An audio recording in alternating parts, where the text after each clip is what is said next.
Eaves beam installation. We recommend at this point that you recheck the internal dimensions, width and projection, and check the measurements across the internal corners, which should be the same. Silicone seal the gaps between the front of the eaves beam external trim, P6024, and the front of the windows to create a watertight seal. Position the eaves beam centrally on top of the windows. When positioned correctly, the front face of the eaves beam will sit flush with the front face of the windows below. The eaves beam pieces will also require joining at the corners. These are joined using two eaves beam connectors. The 90-degree angled corners on Edwardian Conservatory are joined by slotting the eaves beam connectors together as shown and slid into the channels on the inside of the eaves beam.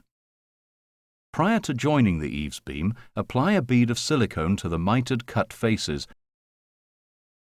The eaves beam connectors are fixed into position by use of the 6.35 by 38 mm silver screws through the pre-drilled holes. When all the eaves beams are assembled on top of the windows, drill through the eaves beam only with a long reach 6 mm drill at positions which are 100 mm from the edge of each window. That is, 2 holes per window position.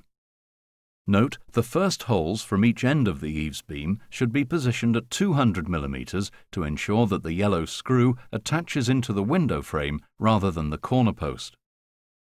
Power drill the 6 by 120 mm yellow screws down through the holes in the eaves beam.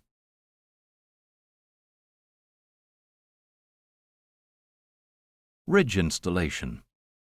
To identify the glazing bar positions for your conservatory, refer to your diagram. The glazing bars can then be counted anti-clockwise around the layout. Temporarily support the ridge assembly in the correct position. Start the ridge assembly by attaching the Edwardian hip bars to the boss end. These are the diagonal bars that run diagonally from the corner of the eaves to the boss end. From the underside of the boss end, pass the M5 by 25 mm roofing bolts through the pre-drilled holes in the hip and loosely secure with an M5 flange nut.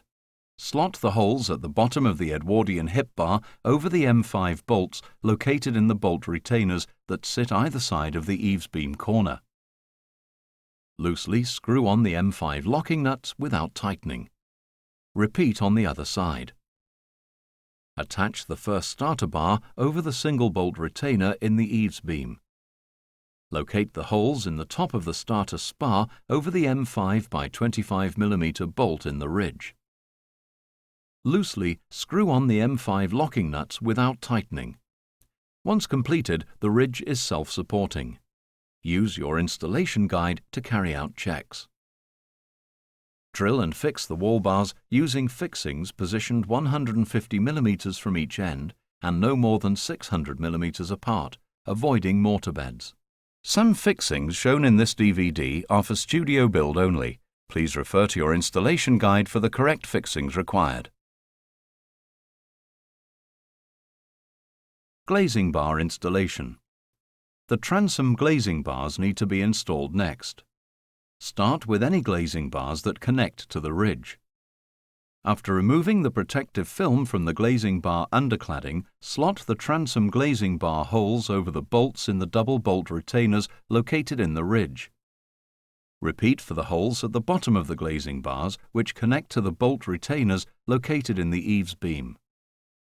Loosely thread on the M5 flange nuts.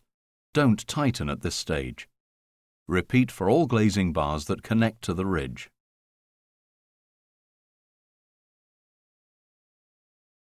Jack rafter installation.